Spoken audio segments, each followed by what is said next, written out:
Foi grande o assombro de Natanael ao chegar em casa e dar com todo o imóvel queimado. Em meio aos escombros, só restavam as paredes externas, nuas e enegrecidas. Conquanto o incêndio houvesse irrompido no laboratório do boticário, que morava no andar de baixo, e tivesse se alastrado de baixo para cima, os corajosos e ousados amigos de Natanael conseguiram arrombar a porta de seu quarto no andar superior e salvar livros, manuscritos e instrumentos. Levaram-nos intactos a outra casa e alugaram um cômodo, no qual ele se instalou imediatamente. Não lhe chamou a atenção o fato de agora estar morando em frente à casa do professor Spallanzani. Tampouco lhe pareceu importante ver da janela, como ele observou, justamente a sala em que Olímpia geralmente passava o dia a sós. Discernia-lhe claramente a figura, muito embora suas feições permanecessem confusas e incertas. Mas não tardou a reparar que a moça ficava horas e horas na mesma posição, tal como na ocasião em que ele a vislumbrara pela porta de vidro, sentada à mesinha, sem nenhuma atividade e evidentemente olhando para fora, na sua direção. Foi obrigada a reconhecer que nunca tinha visto um corpo tão lindo. Mesmo assim, sendo clara a dona do seu coração, conservou-se indiferente à rígida e apática Olímpia, e só ocasionalmente tirava o olhar do compêndio para pousá-lo fugazmente naquele vulto escultural. Apenas isso. Estava escrevendo para Clara quando ouviu uma leve batida na porta. Ele mandou entrar. A porta se abriu e o que apareceu foi nada menos que a cara nojenta de Coppola.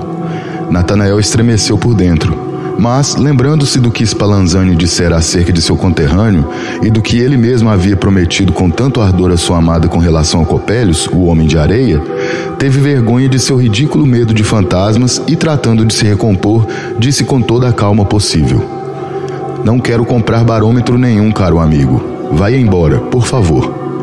Mesmo assim, Coppola entrou e falou com voz áspera, dilatando a boca em um feio sorriso, enquanto seus olhinhos brilhavam sob as longas pestanas grisalhas. "Ah, non barômetro, eu vender olhos, lindos olhos." Indignado, Natanael gritou: "Seu idiota, que história é essa de vender olhos? Olhos, olhos." Mas deixando de lado os barômetros, Coppola enfiou as mãos nos bolsos enormes do casaco, tirou vários pincenês e óculos e os espalhou na mesa. Isso, óculos para nariz, isso ser meus olhos, lindos olhos." E continuou tirando mais e mais óculos, tanto que a mesa começou a brilhar e luzir estranhamente. Milhares de olhos piscavam convulsivamente, todos fitos em Natanael, que não conseguia tirar a vista da mesa. Coppola continuou espalhando óculos sobre óculos, todos expelindo cada vez mais cintilações e clarões que se entrecruzavam, projetando raios sanguíneos no peito do rapaz. Tomado de pavor, este gritou: "Pare! Pare com isso, seu monstro!" E agarrou o braço de Coppola, que tornara a enfiar a mão no bolso para tirar outros óculos e piscenês, embora não houvesse mais lugar na mesa. Com um riso áspero e desagradável, o homem se livrou calmamente, dizendo: "Ah, não querer, mas aqui também ter lentes bonitas." Recolhendo todos os óculos e tornando a guardá-los nos bolsos laterais do casaco, tirou de outro uma infinidade de lunetas grandes e pequenas. Assim que os óculos desapareceram, Natanael recobrou a calma e, voltando o pensamento para Clara, compreendeu que aquela assombração horrenda não provia senão de sua mente, e que Coppola, longe de ser um sósia ou o maldito espectro de Copélios, não passava de um honrado mecânico e oculista.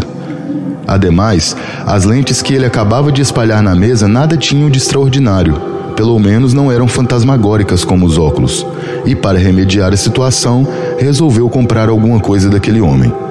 Pegou uma luneta de bolso pequena e finamente trabalhada, e para experimentá-la, olhou pela janela. Nunca na vida tinha visto uma lente que aproximasse os objetos de maneira tão clara, nítida e definitiva. Involuntariamente, apontou-a para o quarto de Spallanzani. Como de costume, lá estava Olímpia, sentada à pequena mesa, os braços apoiados no tampo, as mãos unidas. Era a primeira vez que Natanael via o lindíssimo rosto daquela moça. Somente seus olhos lhe pareceram estranhamente parados e mortos, mas, olhando mais detida e cautelosamente pela luneta, teve a impressão de que nos olhos de Olímpia brotavam úmidos raios de luar. Era como se só agora estivessem adquirindo a faculdade de enxergar. Seu olhar começou a brilhar com cada vez mais vivacidade. Como que por força de um sortilégio, Natanael ficou petrificado à janela, olhando fixamente para aquela mulher divinamente bela. despertaram-no uns passos arrastados e uma tosse. Coppola se havia postado atrás dele. 3 ducados! 3 ducados! Natanael, que tinha esquecido totalmente o oculista, apressou-se a pagar o que ele pedia. Eu não dizer? Lente bonita, disse Coppola com sua detestável voz rouca e seu sorriso malicioso. Sim, respondeu Natanael com impaciência. Até logo, amigo. Coppola só se foi depois de lhe endereçar vários olhares de esguelha. Natanael ainda ouviu sua gargalhada na escada. Ora, pensou, ele está zombando de mim porque paguei caro demais por esta lunetinha, porque lhe dei muito dinheiro. No momento em que murmurou essas palavras, teve a impressão de ouvir o horrendo estertor de um moribundo no quarto. Tomado de medo, reteve a respiração, mas logo se deu conta de que ele mesmo havia suspirado assim. Clara tem toda a razão, disse consigo, em me considerar um visionário incorrigível, mas não deixa de ser estranho. Mais do que estranho eu me preocupar tanto com a tola ideia de ter pagado demais pela luneta de Coppola. Então voltou a sentar-se para terminar a carta a Clara, mas lhe bastou olhar de relance pela janela para se convencer de que Olímpia ainda estava lá, e no mesmo instante, como que impelido por uma força irresistível, pegou a luneta de Coppola e não conseguiu tirar os olhos da imagem fascinante daquela mulher até que seu amigo e colega Sigmund viesse chamá-lo para a aula do professor Spallanzani. A cortina da sala fatal estava bem fechada, e ele não tornou a ver Olímpia nem naquele nem nos 2 dias seguintes em seu quarto, muito embora não saísse da janela e não cessasse de espiar com a luneta de Coppola. No 3º dia, até mesmo a cortina da janela amanheceu fechada. Desesperado e consumido pela saudade e pelo desejo ardente, Natanael saiu e ultrapassou o portal da cidade. A imagem de Olímpia parava no ar à sua frente, e aparecia nos arbustos e nele fitava os olhos brilhantes a partir da clara superfície do regato. A imagem de Clara tinha se apagado completamente em seu coração. Natanael não conseguia pensar senão em Olímpia, e se lamentava em voz alta e lastimosa. Ah, minha nobre e refulgente estrela do amor, acaso surgiste para logo te eclipsares, deixando-me na desesperada escuridão da noite? Ao voltar para o seu quarto, notou uma ruidosa movimentação na casa de Spallanzani. Portas escancaradas, corredores levando todo tipo de aparelho para dentro. As janelas do 1º andar totalmente erguidas. As criadas indo de um lado para outro a espanar e varrer com grandes vassouras de pelo, enquanto lá dentro se ouvia o furioso martelar dos carpinteiros e tapeceiros. Admiradíssimo, Natanael se deteve na rua e assim ficou. Foi quando Sigmund se aproximou e disse rindo: E então, que me dizes do nosso velho Spallanzani? Natanael respondeu que não tinha o que dizer, já que nada sabia do professor. Aliás, estava surpreso com tanta azáfama e tanto barulho naquela casa normalmente silenciosa e sombria. Então, Sigmund lhe informou que Spallanzani estava preparando uma grande festa para o dia seguinte, com concerto e baile, e que meia universidade tinha sido convidada. Também diziam que pela primeira vez apresentaria a filha Olímpia, que durante tanto tempo ele fizera questão de ocultar dos olhares humanos. Natanael encontrou um convite no quarto, e na hora marcada, quando as carruagens começavam a chegar e todas as luzes estavam acesas nos salões adornados, atravessou a rua com o coração palpitante de expectativa e foi para a casa do professor. Os convidados eram numerosos e elegantes. Olímpia apareceu vestida com esmero e bom gosto. Era impossível não lhe admirar o rosto e o corpo tão bem talhados. No entanto, a estranhamente acentuada curva de suas costas e a finíssima cintura de vespa pareciam resultar de um espartilho excessivamente apertado. Seu andar e sua postura um tanto contidos e rígidos desagradaram a alguns, coisa que se atribuiu ao constrangimento de estar em sociedade. Iniciou-se o concerto. Ela tocou piano com muita destreza e do mesmo modo cantou uma área de bravura. Sua voz límpida, quase pura demais, lembrava um sino de cristal. Natanael ficou encantado. Estando na fila do fundo e ofuscado pela luz das velas, não podia distinguir perfeitamente as lindas feições da moça. Discretamente, tirou do bolso a luneta de Coppola e se pôs a observá-la. Então percebeu com que volúpia ela olhava para ele. Viu que as notas só alçavam a máxima pureza no olhar enamorado que lhe penetrava e incendiava o coração. Para Natanael, seus trinados artificiais pareciam cânticos celestiais da alma aprimorada pelo amor. E quando, enfim, após a cadência, o prolongado trêmulo ecoou fortemente no salão, sentindo-se subitamente cingido por 2 braços incandescentes, ele não pôde se conter, e a dor e o prazer obrigaram-no a gritar bem alto: Olímpia! Todos se voltaram, alguns acharam graça. O organista da catedral fez uma cara ainda mais fechada e se limitou a resmungar. Ora essa! Terminando o concerto, começou o baile. Dançar com ela, com ela. Nisso se resumiam todos os desejos e todo o empenho de Natanael. Mas como criar coragem para tirar nada menos que a rainha da festa? No entanto, sem que ele soubesse dizer como aconteceu, mal iniciada a dança, estava postado bem junto de Olímpia, que ainda não tinha parceiro. E quase incapaz de balbuciar uma palavra, segurou-lhe a mão. A mão de Olímpia estava fria, fria a ponto de lhe provocar um tétrico calafrio. Ele a fitou nos olhos, que não irradiavam senão amor e desejo. E naquele instante foi como se sua gélida mão começasse a pulsar e o ardente sangue da vida se pusesse a correr em suas veias. Com o coração também ardendo de paixão, Natanael enlaçou a bela Olímpia e com ela se pôs a rodopiar pelo salão. Ele sempre se acreditara capaz de acompanhar bem o compasso na dança, mas diante da perfeita regularidade rítmica de Olímpia, que muitas vezes o fazia descompassar-se, deu-se conta de o quanto sua noção de ritmo deixava a desejar. Mesmo assim, não queria dançar com nenhuma outra dama e tinha vontade de matar quem se aproximasse de Olímpia para tirá-la. Mas isso ocorreu apenas 2 vezes. E como depois, para sua surpresa, Olímpia ficasse a maior parte do tempo sem par, ele aproveitou para convidá-la reiteradamente. Se Natanael conseguisse enxergar qualquer outra coisa que não Olímpia, era inevitável que houvesse discussões e brigas, pois evidentemente a bela moça era o objeto de risos abafados e mal reprimidos que se ouviam entre os jovens pelos cantos. E sem que soubesse porquê, eles a seguiam permanentemente com um olhar curioso.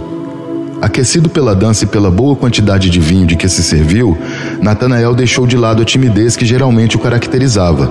Sentando-se perto de Olímpia, tomou-lhe a mão e, cheio de paixão e entusiasmo, pôs-se a declarar o seu amor com palavras que ninguém compreendia, nem ele mesmo, nem ela. Bem, Olímpia talvez o entendesse, pois com os olhos inalteravelmente fitos nos dele, suspirava repetidamente.